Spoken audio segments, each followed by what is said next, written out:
Party's not a party's a man who fights crime, and we're gonna watch him fight for a minute at a time with John and Niall and a guest who doesn't rhyme. It's Bat Minute!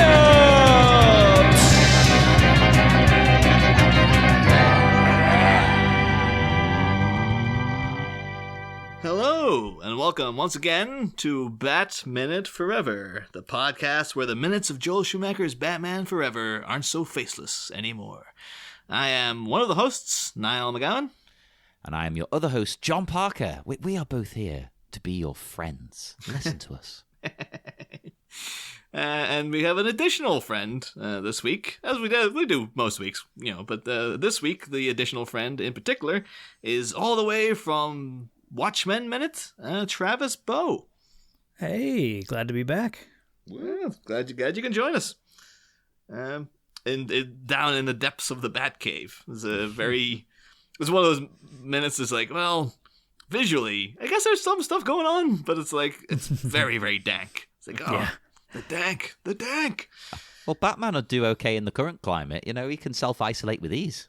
I was actually going to put up a thing on Facebook the other day about people. At the same time, I didn't want to seem judgmental, even though it was a joke.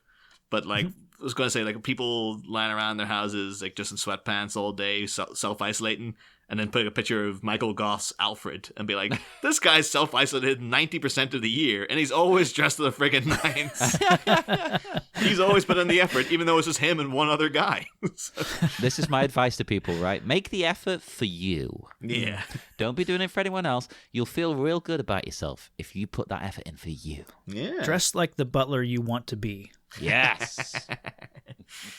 Tragically, Alfred he's in the next minute, but he's tragically not in this minute. This minute being minute 86, which begins with Bruce dictating to Dick, and it ends a minute later with Bruce dictating to Dick. Lots of walking and talking. Yeah. Mm-hmm. Although I think I mentioned briefly in the last minute, I probably am, this is just reading into things, but earlier in the movie, they did have the Excelsior Casino, which seems like that's a little nod to Stan Lee, I guess, the Marvel connection. And then the way Batman here announces, Bruce actually rather announces as of now, Batman is no more. And couldn't help but think of the friggin' classic Spider-Man no more.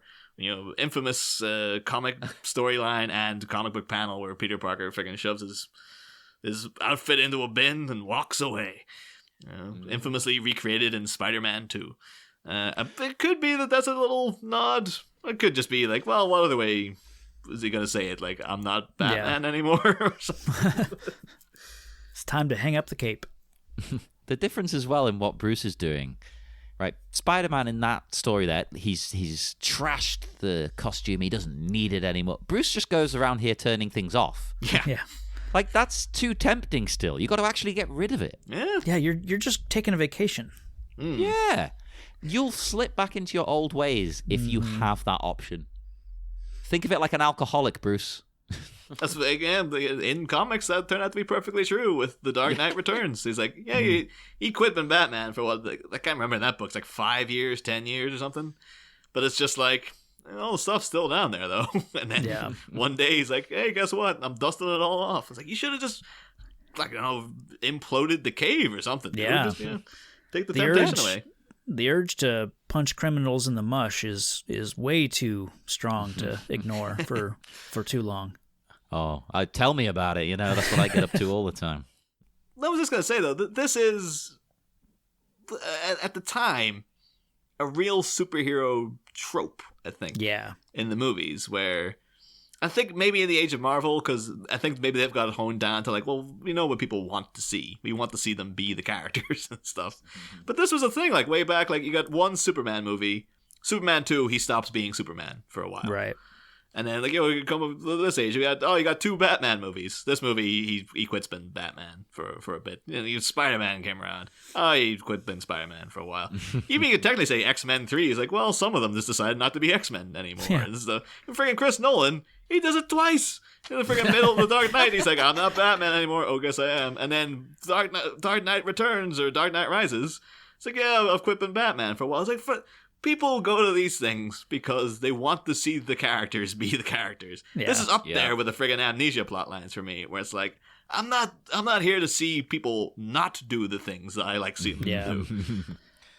I think you can get away with it, right? If it's like really late on in a series of films and what. That's why it works in comics, because it's been years and years and years of these stories, and then when he turns around and says, maybe, I'm not going to be Batman anymore, it's like, oh my god, you need to earn that moment. Yeah. You can't just put it in like your first or second film.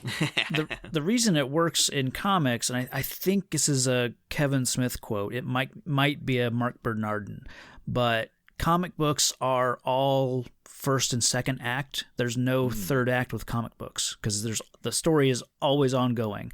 Yeah. Whereas movies, we need a first, second, and third act to wrap up the story. I really hate this. I'm not even going to call it a storyline in this movie, because it starts and ends in this minute and a couple minutes from now. Like the Batman No More is not a part of this movie. Yeah, it adds nothing to this movie other than, as a kid, I thought he was doing this to prevent Dick from following him in his footsteps, and to rob the city of their hero, just to keep Dick from putting himself in danger, is wildly dangerous. I think it's only really in the scene where he actually says the Dick, like, he has this whole thing about like, oh, I've helped people I've never met, faces I've never seen, but the innocent aren't so faceless anymore. And that's when it seems to be like, oh, so he's doing it as kind of like a touche to Dick, when he's like, oh, you can't stop me.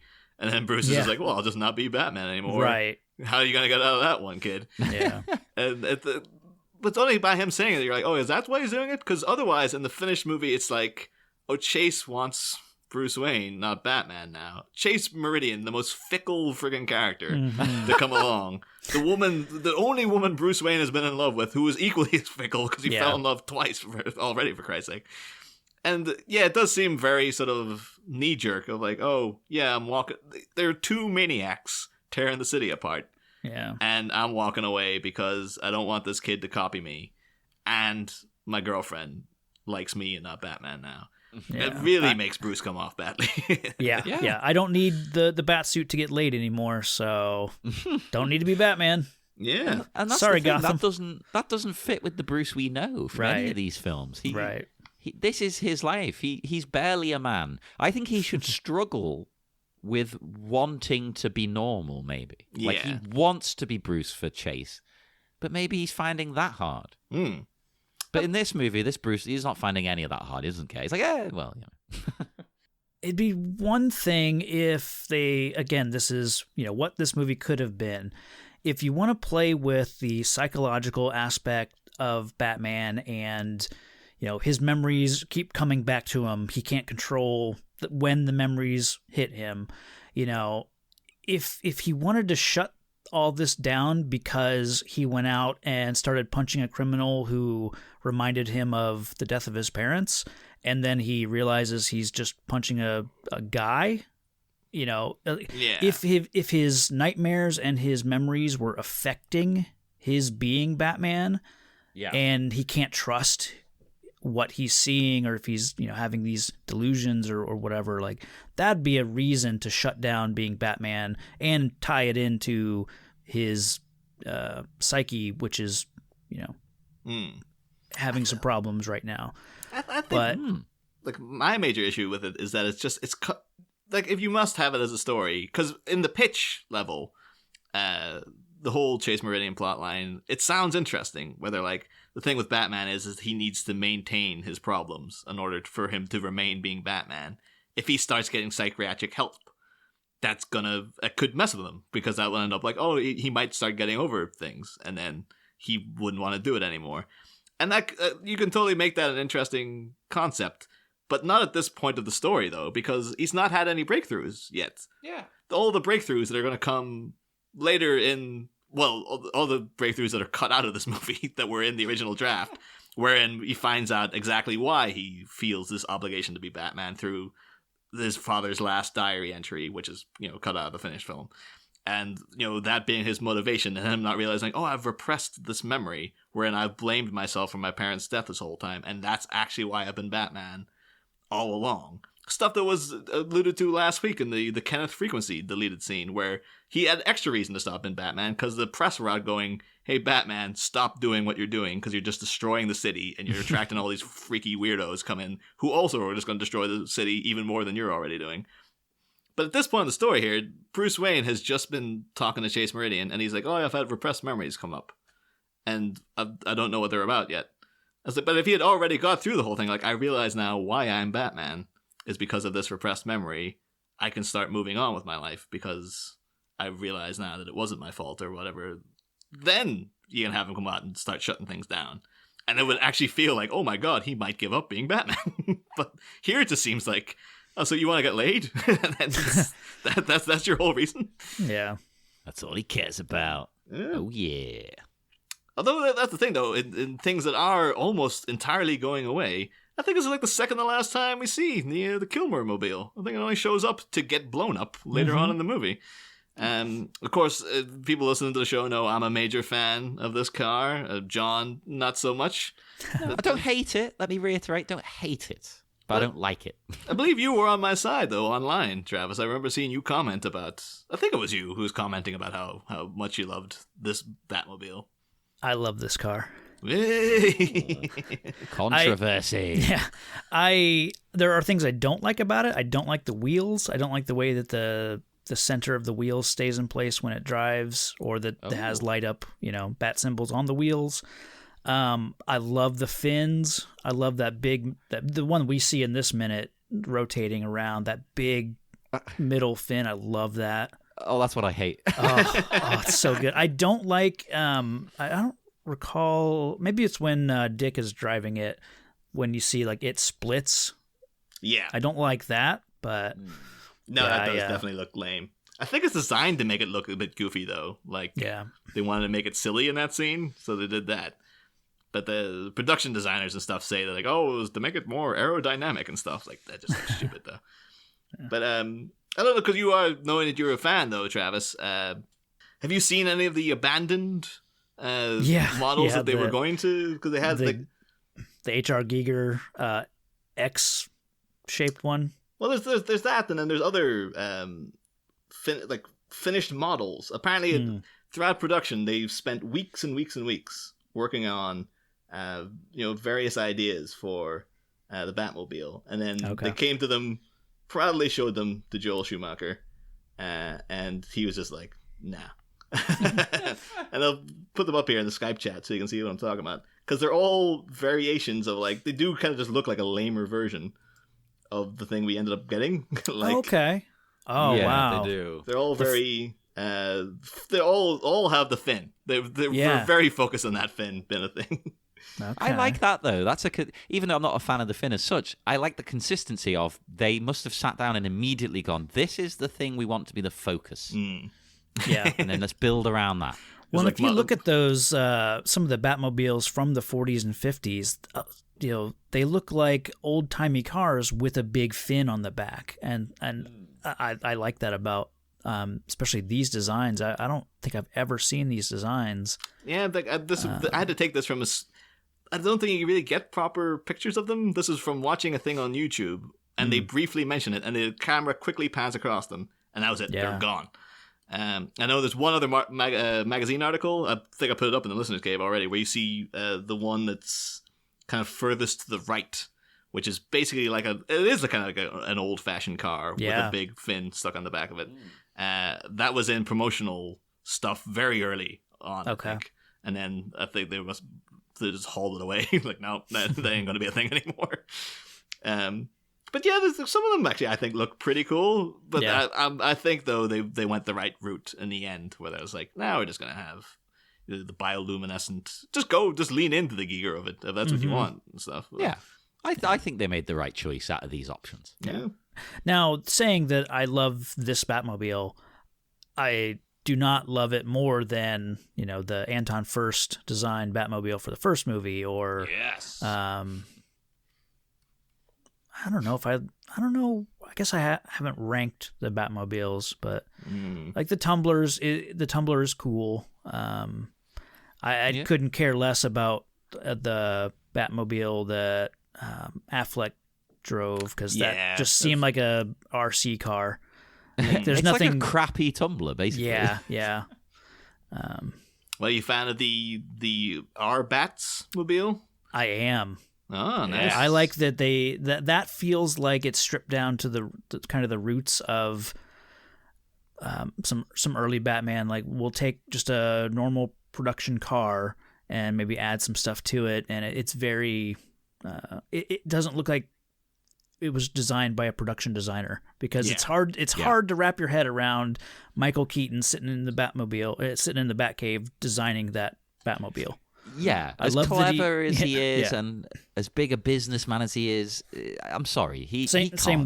with this car. This Batmobile. It's hard to picture someone actually building this for their personal use, whereas I can buy a Batman who's probably starting out, just taking what looks to be a, I don't know, 1970 Plymouth Cougar, and just, putting some fins on it and beefing up the engine and whatnot. And Yeah, I like that's that. what's cool about it. It's got a really interesting, unique vibe. It kind of also reminded me, in a bizarre way, of the 60s Batmobile. Yeah. Oh, yeah, but I imagine they probably were hoping for a little bit of that too. They're like, because even his cowl kind of has that's a slight Adam West vibe you got going on to the face and stuff. But it's like, what if that Batman was real? Yeah. And he wasn't dancing, and Well, that's the thing, though. The Adam West Batman is almost painfully real, because it's like, I guess if you dressed like that, it would look kind of lame. But, Yeah. I suppose. Yeah. one thing, though, a little tidbit I remembered, looked into, considering, Val Kilmer and cars, is that Val Kilmer, in recent years, in 2008, actually, the year The Dark Knight came out, appropriately enough, he was brought in to do the voice of Kit in the Knight Rider, the short-lived Knight Rider reboot. Oh, yeah. That was on for like a season or something. Yeah, because Will Arnett was supposed to be the voice, but he was voicing Chevy commercials at the time. Yeah, And that's right. Ford got upset because, the Knight Rider, the new Knight Rider car was a Ford Mustang. And so Will Arnett couldn't do it, I guess. And then, it went to Val Kilmer. And of course, Will Arnett would go on to voice the Lego Batman. So there we It's go. all connected. Everything. Yeah. I think now he probably would be like, who's the more? Even though I'm in a silly Lego movie, who's the more well-regarded Batman? Me or friggin' Val Kilmer? Oh, no. I'm coming to love Val Kilmer in this. Slowly. I always thought he was bad in it, but I don't know. There's something there. And if you have Will Arnett having to say the name Michael over and over, everyone's just going to be thinking of Michael. Illusions, Michael. With club sauce. It can I just needs to say that in everything. like, Kit, can you do one of your little tricks to get us out of this? No, Michael, I can do one of my illusions. Tricks or something. Yes. With regards to the minute, I think we touched on it, but didn't really go into it too much. Like, he says how, he's dedicated his life to protecting people, but that now the innocent aren't faceless anymore. Right? What is his argument here? What's he trying to say? I don't know. I don't get it. I had the same question, basically. Who were these now faced innocents that were? Is it Dick? I think guess. it's Dick's who he's talking about. I think maybe, again, this could have been alluding to stuff that they took out of the movie, because and we kind of joked about it, but maybe that is what they're getting at, is that way back in the beginning when Batman confronts Two-Face on the helicopter, Two-Face, and they shot the scene and everything, but Two-Face says to him, "Oh, you're just like me. You're a killer too." And that's supposed to be the thing that sets off Bruce being troubled. He has nightmares where he hears that echoing throughout. And he kind of comes to realize, like, I guess he's right. Like, I am a killer. Because we've seen in the previous 2 movies, he killed the Joker. He friggin' put dynamite down a guy's pants and stuff. Like, he's totally a killer. And then, we were just sort of saying it in a joking way, but, like, the fact that Dick Grayson's shown up, and he's like, okay, you're Batman. I'm going to go and kill Two-Face, and you're going to help me. Is kind of like, oh, so Batman just goes out and kills criminals. That's what I am to people. And now the faceless innocence, or the faceless innocent who's come to him, who is like a person he helped, is now saying, I want to team up and be like you and go and kill a guy. And I guess maybe that if you keep that you're a killer too line in there, this is Bruce going like, I've seen now the error of what I've been doing. Because you think that like going off and just slaughtering the guy is going to be all right, and that's not what I'm about, man. Yeah. Like you've misread my entire thesis and whatnot. I guess if the public perceives him as a killer, then that's not good. Yeah, and the aspirations of people aren't so much to be heroic like Batman, but they're to be like, oh, just go out and kill people you don't have you have beef with like Batman. So yeah, again though. That's the thing they took out of the movie that would have explained something. And now we're sitting here with a scene that's just like, what does he mean by this? I guess he could mean this, but that's a bit weird, isn't it? Like it doesn't quite make sense in the context of what you're talking about. I do like though as he's walking around, turning everything off because he's obviously puts the Batmobile down. Into its bat hole or whatever. He seems to, the second thing he does, he goes and clicks, it seems like he's turning off a light, and then you hear this kind of giant squeak.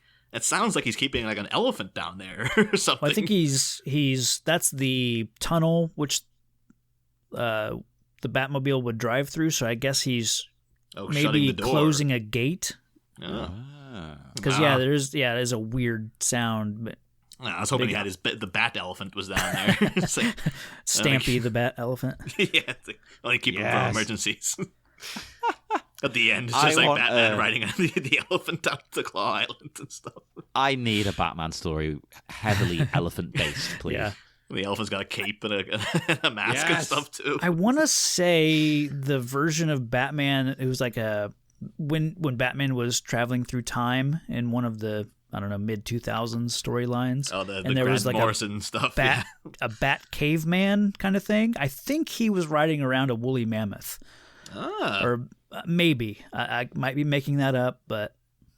Is it possible that Grant Morrison saw this scene and he got Batman riding an elephant who was just stuck in his head? I mean, we're talking about it, so I think that's probably what happened. Like, we got you. You're rumbled, Grant.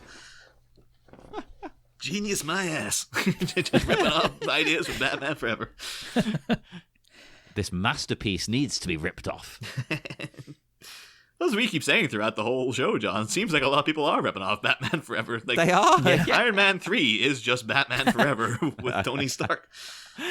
Is it controversial that I probably prefer this movie? I would prefer this movie. Like, if you asked me, do you want to watch Batman Forever or Iron Man 3? And it's like, I don't dislike Iron Man 3 in any way. No, it's fine. It's all right. I'd be like, I'd rather watch Batman Forever, quite frankly. Yeah. At least, we're hosting the right show then. Yeah. So then we got a little look at the Bat, computer and stuff, shutting all that down. He's got one of those things the Bela Lugosi hated in Ed Wood, like the little balls with the electric things going through them. The thing you get at Spencer Gifts.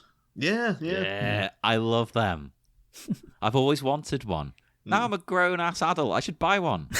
You buy them now, John. Now you're a grown-ass adult. No, you shouldn't. This is going to be more yes, like... I should. Yeah, now you're a grown-ass adult. You don't have any hair anymore, though, John. You're not going to get the benefits of your hair. Well, that's true. That's true. I mean, it's the same logic I used to buy my calculator watch a few years ago, though. Because I was watching Back to the Future, and I just thought, you know what? When I was a kid, I always wanted that watch, and I never got one. I couldn't afford it. I was like, I can buy that right now. So I just went on Amazon and bought the exact one. Nice. I think it's my brother Steven, though. He bought himself a calculator watch about 10 years ago. He's still bragging about it. Like, you'd think It's it was great. Yeah, but you'd think it was like 1986 the way he talks about this thing. Oh, look at my cool calculator watch. It's like That's why I wear it, because I want it to be 1986. I think they actually I'm putting the pieces together now. I remember, because I'm staying at my dad's at the minute, and he's got like an old wardrobe full of my brother Steven's clothes. He's got the friggin' life jacket thing that Marty McFly wears in there. I think he's just, his aspirations are clearly just to be Marty McFly. Like Isn't that how we all grew up? Well, I was always more of a Doc Brown guy. Like, I always liked Doc Brown. I like his style. I like the hair. Particularly back in the 50s, he had a couple of nice shirts in that and stuff. So I was like, I had to choose between one of them, whose style I wanted to emulate. I'll be pro Doc Brown all the way. But I think Bruce comes out with a really great line. It's very simple. It's very short.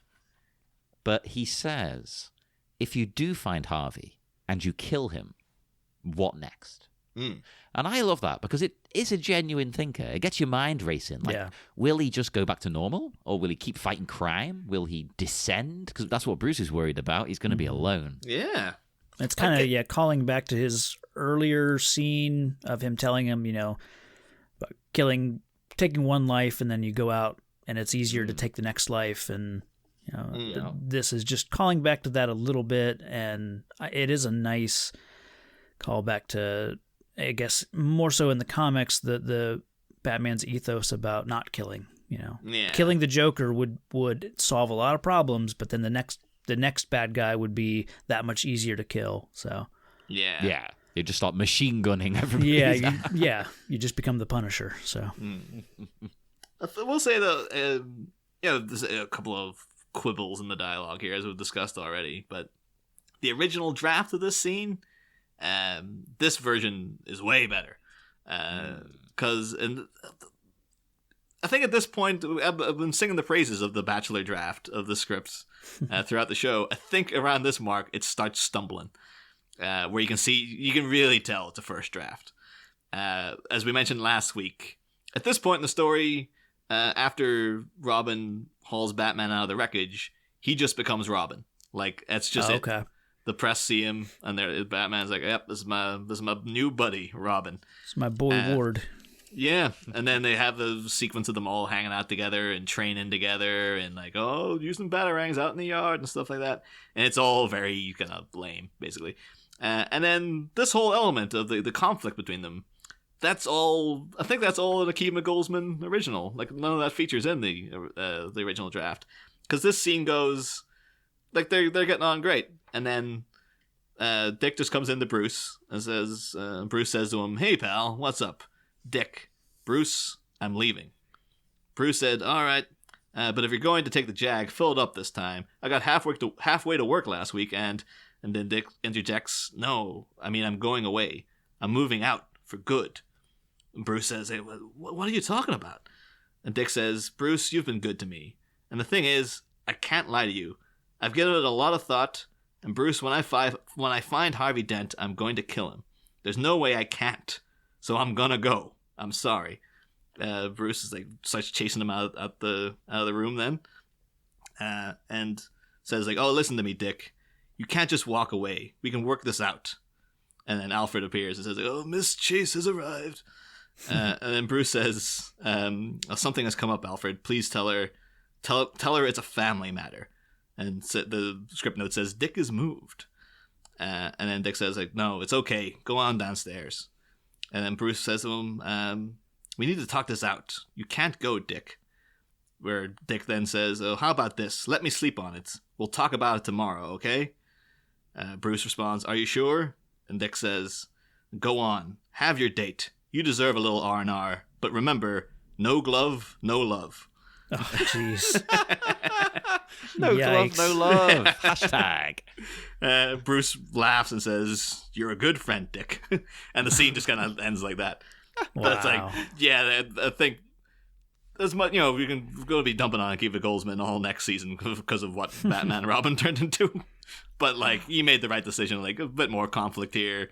And the whole dilemma Bruce is having and stuff, it's way more interesting than that.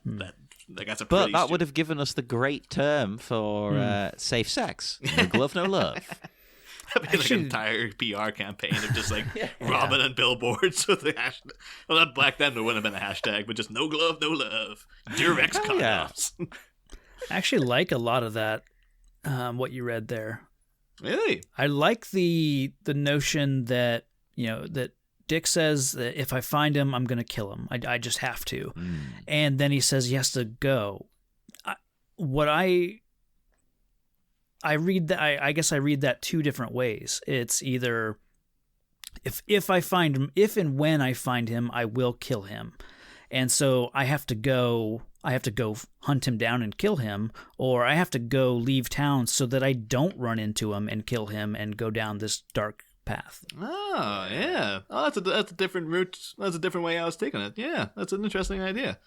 I like it. Yeah. But I think that would be. I think maybe the way that it's presented in that Bachelor's draft is because they're taking, this is a complete redo of Batman. So we're going by the old comic book route and the animated series route of like, Batman doesn't kill people and stuff. Yeah. Where I guess this version, if you're to take the whole, Bruce is conflicted about realizing that he's as bad as the villains because he's just going around killing people, and the influences it's had on his image to the youth of the culture, like that. That's at least they're continuing on that as a thematic thing from the first movie. But yeah, I just I don't know. That's like the Bachelor draft stuff. It I guess it's actually it's quite true to like the old Batman. Where like they're proper like chums, like we're just best chums and stuff. Yeah. Where I guess I'm just used to this idea, like it's a little edgier and stuff, and the relationship is fraught with conflict and whatnot. But yeah, I think I'm tapped out for this minute. I don't know if you guys have any other notes you want to bring up. I'm good. That's about all I've got. Yeah, just Dick doesn't want a friend, he needs a partner. And we'll see in the next episode if that's going to go down well or not. Oh yeah, should note that actually as a thing of two things to put pins in. Him saying, my dad always said a man's got to go his own way. And then saying, I don't need a friend, I need a partner. Because they may come up as lines later in the movie again. So just make sure you keep an eye on them. Like that might be why I felt I at least needed to mention it. I think Dick just needs to realize that his dad was just a Fleetwood Mac fan. Yeah. He wasn't trying to teach you a lesson. He was just saying, you know what song I really like? You can go your own way. I like that from, I think it was in the game Rock Band. It was that or Guitar Hero. It was one of the two. Yeah. I think now Fleetwood Mac, when the house I'm living in Liverpool, that's become like standard background noise now for like any social occasion. It's like we need to put on a band that's kind of cool but that everybody likes, and they're very easygoing.